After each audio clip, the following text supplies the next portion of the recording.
Alright, my name's Tori, and you're listening to Tori Talks Music on Scatter Radio. And there's this band from Virginia called Hollywood that just released their debut full-length album, and the record is called If Word Got Out, and it's a really sweet album, and I really recommend that anybody listening gets it, and I don't care what genre you prefer, like this album is absolutely incredible especially for a debut record. And I'm on the phone right now with the band's lead vocalist and guitarist, David. Thanks so much for coming on the show. How's it going? Hey, I'm good. I'm in here just hanging out, doing the thing. Steady stunting. So, of course, I'm going to ask you about the record a little bit. You guys released 2 EPs in the past couple years, but this is your first record that you released signed to a label. You guys recently signed to One Day Savior, right? Yeah. So how was the writing and recording process different being on a label? Really this time around, it was like, we actually had, a group of people, supporters in the back of our minds being like, hey, you guys really need to make this live. You guys need to make this. So people who actually believed in what we were doing as much as ourselves, which was a really nice thing to have. So it was a little bit comforting in that realm.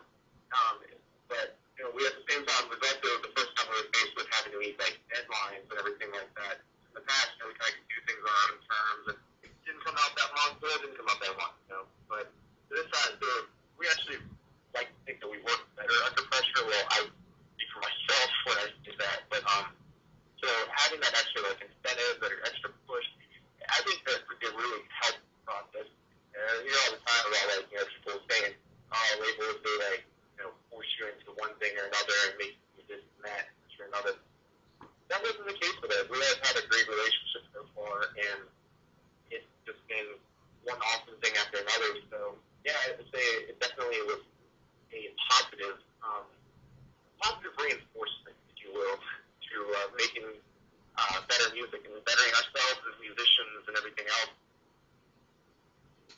So you guys really have like a good mix of music on this album. Like when I first listened to it, you could hear influences from like everything from like punk to pop to rock to like you guys even have a hip hop track on there. Like you guys, it was crazy, like all over the place in a good way. It shows that you guys are really versatile as musicians. Did you have like a favorite style or influence to work with? Like, be completely honest, we've been asked that a few times, especially, like you said, with the Fear record, it is a lot of different sounds, and I think a lot of people are picking up on that, but in all honesty, we kind of play what we feel like playing, so to really say that there's just one specific influence is kind of too big of a statement, because, honestly, when we're not playing our own music and not thinking about writing music, we just want to sit down and listen to it. It's so very much what we like. My favorite band is Fall Out Boy and Drake, and then Frank Sinatra. I've got 3 all over the places right there. And then, Corey is always showing me new trap music and new gangsta stuff. Kevin is always showing me something mature or minus the bear or something that, and so really just when it comes to, like, influences, we have a whole bunch of mixtures, and we just kind of put it all together. We rock out the metal all the time. Justin, our new guitarist, is actually a straight metal kid at heart. So he's in here shredding the slice away where we're all, on another planet, being like, what the hell are you playing? So, but yeah, we play what we feel like, and we want to have fun. I feel like a big problem with music today is that everybody wants to classify into a certain genre, and everybody thinks that, you have to have that, like, one sound, or seem to sound like everything. Not to, like, put out any specific bands or anything, but, there's record labels, things like that, like, for example, like, I think Rise Records, I like a lot of their music, their artists. I think they all sound exactly the same. And so, but I feel like it's, it becomes this issue with all of that, just everybody trying to fit into these genres where I feel like as musicians, our biggest thing is musicians shouldn't be, can I play one particular thing? It should be, can I play music? And that's one thing that we've always kind of like really strive to be good at is just playing music. So whatever the day brings, we might play something different or play something a different way or play a different style. I mean, I think the next record we're going completely polka, so that's what we're really looking at right now. So, you guys actually re-released one of your songs. It's titled Ex Juliet, but Ex Juliet X is kind of a play on a few different things that this song kind of revolves around. So yeah, it was originally released on a split EP, Half and Half, that we actually did. So the split EP was us and a really amazing hip hop group called Recast from our area. Actually moved down to Atlanta, so they're down there rocking up. They're now big shout out to Recast. But yeah, we looked at possibly re-recording a couple of our songs other than that one, but it was really, we kind of sat down and we said, we haven't put out a full record that was solely us. Like, basically 2010 was right at the end of 2009 when The Girl at the Place came out. But we felt like we owed it to everybody to put out just an entire set of new music. Ex Juliet was just was a song that we felt like we didn't get to give it as much justice as we hoped to on the Half and Half EP, just because it was a limited print EP. So I think there's only like 500 copies in circulation. We did it a limited print on purpose to make it kind of like that rarity thing.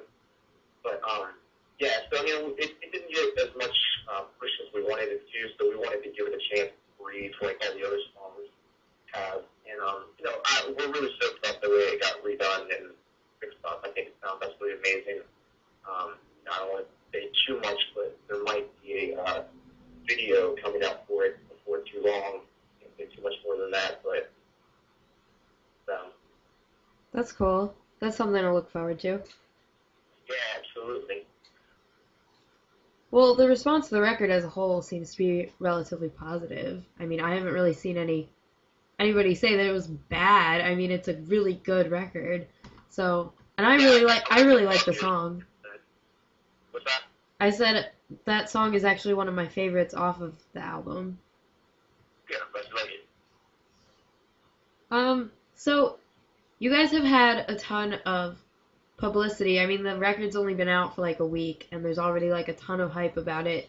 Because you guys were on the cover of Naked Mag, and then you guys did the track by track with them. You guys are also like hardcore promoting the CD release show. So there's like a lot of hype and a lot of buzz about your album. So what's next for you guys? Like after the show, I know you were like talking about possibly a video for Ex Juliet, but like, are you touring? Are you gonna shoot? Are you gonna like what's going on? Actually, I mean, like the big goal of this entire record and making it the way you have done it and pushing it is honestly to get ourselves on the road. I mean, like we've done a lot of touring in the past, and we've been out as far as Vegas, out there. We did the fight Vegas, California, we felt through and stuff. But I mean, we've been around the entire country several times and such. And we just want to get back to doing that. So really, it's just a matter of after the release show and after everything else, it's a matter of just getting out there and pushing this record, going out. And I want to get back to like meeting new people and meeting new faces, like we were doing every day, and just seeing different things and getting to play music every night. That is where we the record is one thing, and it's definitely like we spent a lot of time and a lot of energy really making sure that it was good, because I mean that's kind of like what defines you as a group for however long that record is available, is in process. So especially with like music being on the internet and everything nowadays, I mean like it lasts forever at this point. It's not like records back in the day where they would just go missing and you never hear from them again. It's going to be like always there. So it was important to make sure that was super solid. But now we get to do what we really do this for, is to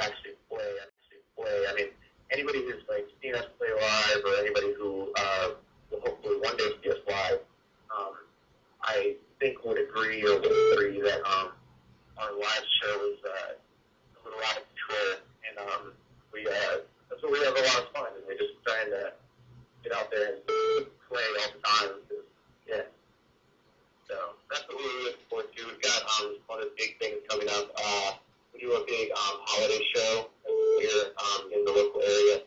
We've got some huge things planned for this year. That's going to happen in the 7th of December. Another big date to look forward to if you're in the area, or if you want to come down to the area for it, just let us know. We can find you housing and stuff. So those are some of the big things. But really, it's all about touring at this point. Just getting out there, and spreading the word.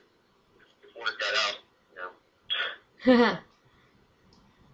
All right, so this is going to be my last question, and you probably get asked this a lot, but it's the question that the most people have wanted me to ask you by far. And what?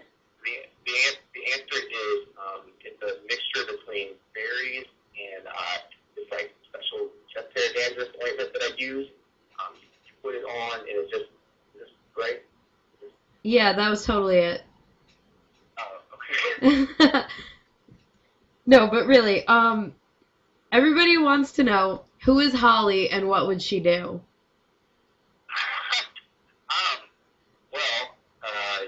Holly is a charming young lady that I met. Our drummer Corey and I met a while back, my freshman year. And she's out there somewhere. Whether she knows that we have a band named after her or not, I couldn't really be honest and answer that or not. So, hopefully she is either listening or not listening to this. But she would do pretty much anything you can wrap your dirty little thoughts around. Yeah, I mean, and that's kind of where the idea came from. From the band name came from. But to me, it's kind of also Hollywood is also kind of is just this general idea that Holly could be anybody, and if you would do it, then maybe things would happen a little bit differently. I feel like too many people are afraid to take risks or speak up about things that that society might tell them is not quite right or not quite acceptable. So if you would do it, then who really cares? There's nobody to say it to you at that point. So if Hollywood, why shouldn't you? That's kind of my thing. And as long as it's not like murdering people's families, we don't promote that kind of thing. That's not right. Legal things. Yeah, absolutely. It don't have to be legal, I guess, because in the state of Virginia, it's legal to beat your wife on the courthouse steps after 5 o'clock. And but I don't know that either. So, but it's just kind of like go up there and do something, make something of yourself, and that's what we're trying to do. We hope everybody else does too. Be an individual, do your thing, screw what everybody else does. That sounds real cliche, but it is what it is. It's true. Well, thank you so much for calling or coming on the show. Thank you so much for having me on.